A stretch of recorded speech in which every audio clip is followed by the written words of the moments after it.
गोटिए आमर जीवन हृदय आमर गोटिए गोटिए आमर जीवन भारत माता आमर आमे एहार संतान। सम्माननीय सभापति महोदय, ज्ञान गुण गरियान तथा नीति आदर्श गढ़ा मोर पूज्य गुरुजी और गुरुमा वृंद, उपस्थित विचारक मंडली एवं सान बड़ भाई और भौणी माने, आज हेउछि जनवरी मास 26 तारिख अर्थात साधारणतंत्र दिवस।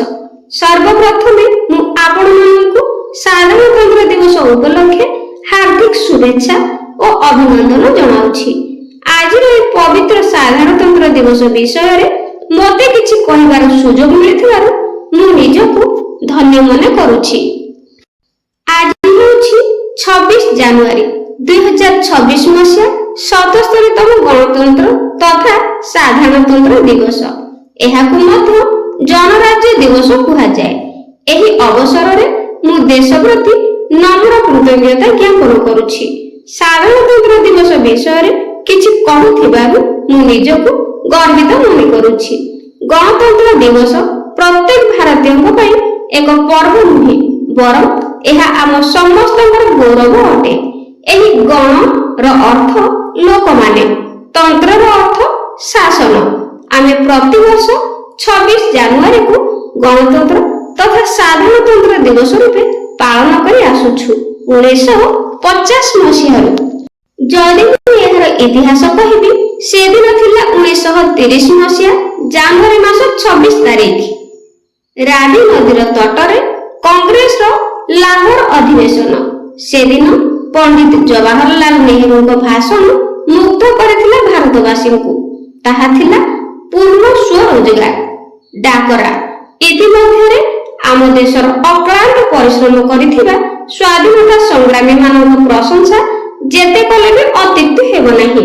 सेथि मध्ये आमर जातिर पिता मोहनदास करमचंद गांधी, सुभाष चंद्र बोस, भगत सिंह, लाला लाजपत राय, रानी लक्ष्मीबाई, सरदार वल्लभ भाई पटेल से प्राय 60 देशर संविधान को विस्तृत अध्ययन करबा परे भारत को और भारतीय को खाप खुआइला भली गोटे संविधान खसड़ा तैयारी करी डॉक्टर भीमराव आंबेडकर को आधुनिक युगर सुयोग्य मन पारडी गले। शेष दीर्घ 2 वर्ष 11 मास 18 दिन कठिन परिश्रम फल स्वरूप भारतर संविधान प्रस्तुत होइतिला। 1950 मसीहा ठीक आजिर दिन रे आम संविधान कार्यकारी होइतिला। सेही दिन आमे संपूर्ण रूपे स्वाधीनतार स्वाद चाखिलु। सेथि जोगु जनवरी 26 आम देशर एक राष्ट्रीय दिवस। आजिर छात्र आसंता कालीर नागरिक। भारतर शासन डोरी रहिबो सेमानक हातरे।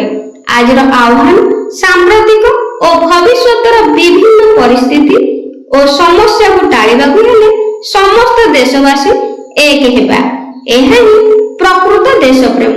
शेषरे मु देशर समस्त शहीद वीर जवान मानकु सलाम जनाई मोर वक्तव्य शेष करूछि। जय हिंद, जय भारत। पिलाମାନେ भाषणटी पसंद आसले लाइक करिवे और कमेंट रे निश्चित जणाइबे। Thank you for watching.